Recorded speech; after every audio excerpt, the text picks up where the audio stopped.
Welcome back. The Benin branch of the Nigerian Bar Association declared a 3-day boycott of all courts in the state in protest against the kidnap of a justice of the Court of Appeal, Justice Chioma Iheme Nwosu, and the killing of the policeman attached to her last week. The boycott began on Wednesday, the 6th of November. In this next report, we have a recap of what transpired. A casual atmosphere at the Edo State High Court on Sapele Road in Benin City, the state capital, on day one of the 3-day boycott of courts lawyers under the Benin branch of the Nigerian Bar Association have embarked on. There's a team on the ground to ensure the move, which is a protest against the kidnap of a Court of Appeal Justice, Justice Chioma Nwosu Iheme, is complied with.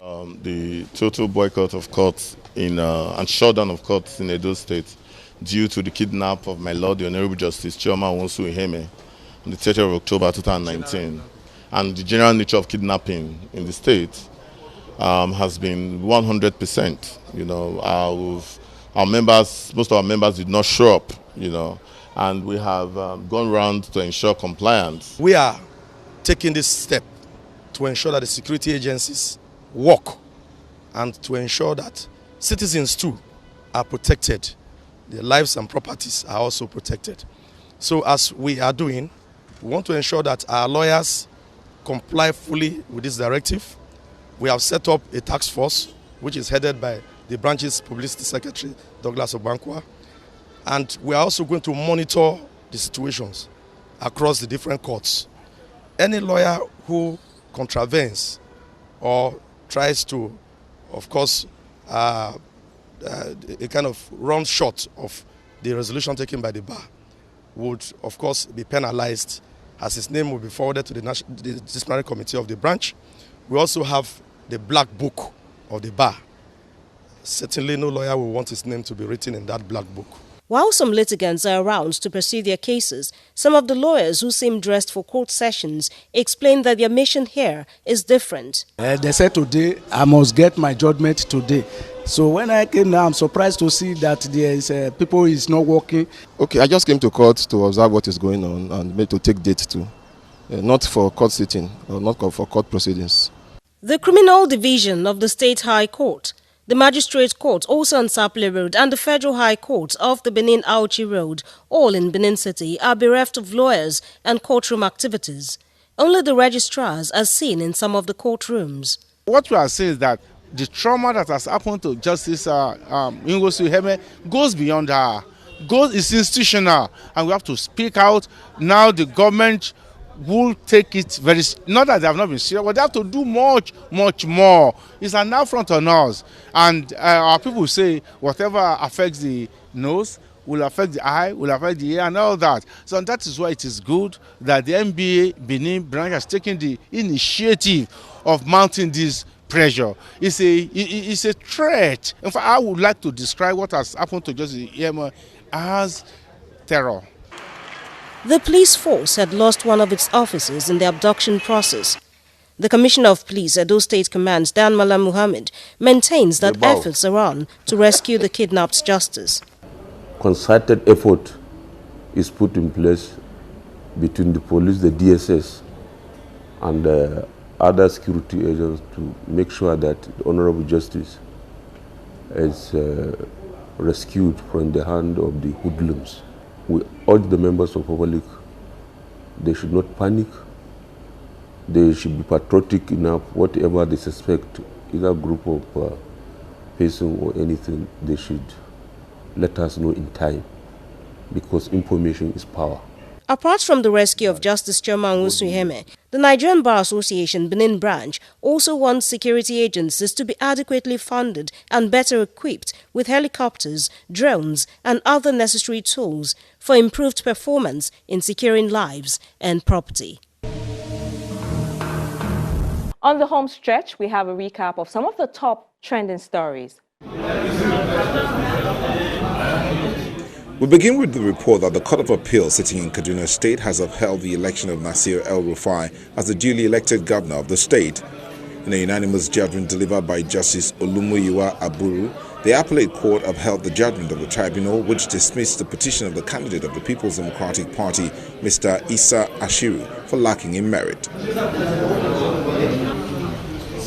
The upper court aligned itself with the tribunal's judgment, which said the PDP candidate was unable to prove his allegation of massive rigging and other electoral irregularities against Governor El-Rufai. The PDP and its candidate had, after the March 9 governorship election, filed a petition before the tribunal and asked it to declare him winner of the election, having scored the highest number of votes cast.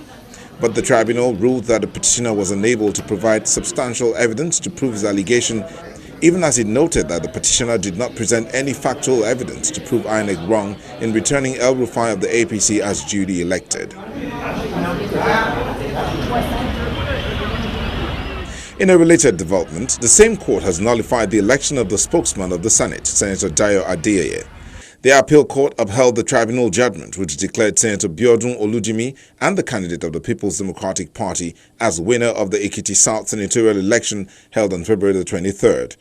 The Independent National Electoral Commission had declared Dayo Adeyeye of the All Progressives Congress as winner of the February 23rd election, but Mrs. Olujimi challenged the result at the tribunal on the grounds that she scored the highest number of votes cast.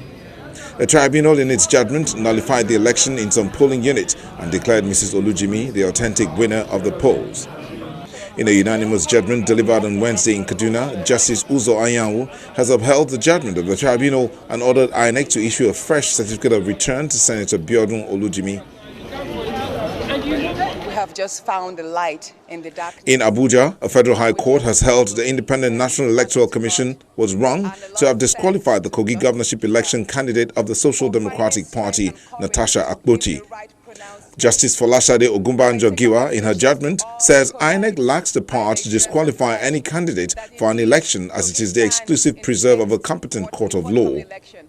The judge then ordered INEC to include the names of the governorship and deputy governorship candidate of the SDP, as well as the party's logo on the ballot in the November 16 governorship election in Kogi State. From today, the movement to liberate our nation and our country and Kogi State starts today. Still in Abuja, a team of lawyers representing Mr. Omoyele Sowore in court say they have served the order of the court on the Department of State Services to release their client. The lawyers, however, say the DSS is yet to comply with the order. Sowore, the convener of the Revolution Now protest, and his co-defendant, Mr. Olawale Bakare, were arraigned by the federal government on September 30 before Justice Ijoma Ojukwu on 7 counts, bordering on alleged conspiracy to commit treason and money laundering, amongst other charges, but they pleaded not guilty to all the counts. After listening to their submissions, the trial judge granted bail to Sowore and Bakare in a total sum of 150 million naira and with some conditions that must be met. The court had also adjourned the trial of both men until December 5 and 6. However, lawyers to the defendants said their clients have met the bail conditions, but the DSS has continually denied both men access to their lawyers. In its reaction, the DSS denied the claims. A spokesperson of the DSS, Mr. Peter Afunaya, says the service was yet to be informed that Sowore had perfected his bail conditions as stipulated by the court. And we round up with the report that Justice Okunabang of the Federal High Court has adjourned the trial of Abdul Rashid Maina to November 21 and 22, 2019. This, according to the judge, is to enable the Nigerian Correctional Service to ascertain the true state of health of Mr. Maina, who was wheeled into the courtroom on Thursday. Justice Abang had earlier announced that the reserved ruling on the bail application filed on behalf of Mr. Abdul Rashid Maina is not ready. He said the heavy workload on the court has made it impossible to deliver the ruling, adding that a new date for the ruling will be communicated to all the parties. Please don't move. Can I come now? Move. Just keep on moving. We're moving. Move. Arguments were later taken from both prosecution and defense counsel whether or not to proceed with the trial, considering the ill health of the defendant. A former chairman of the Pension Reform Task Team is being tried by the Economic and Financial Crimes Commission, EFCC, over an alleged 2 billion naira fraud. And that's our program this week. Thank you very much for watching. Be sure to catch the repeats on air or watch via our YouTube channel. I'm Shola Sheyeli. See you next time.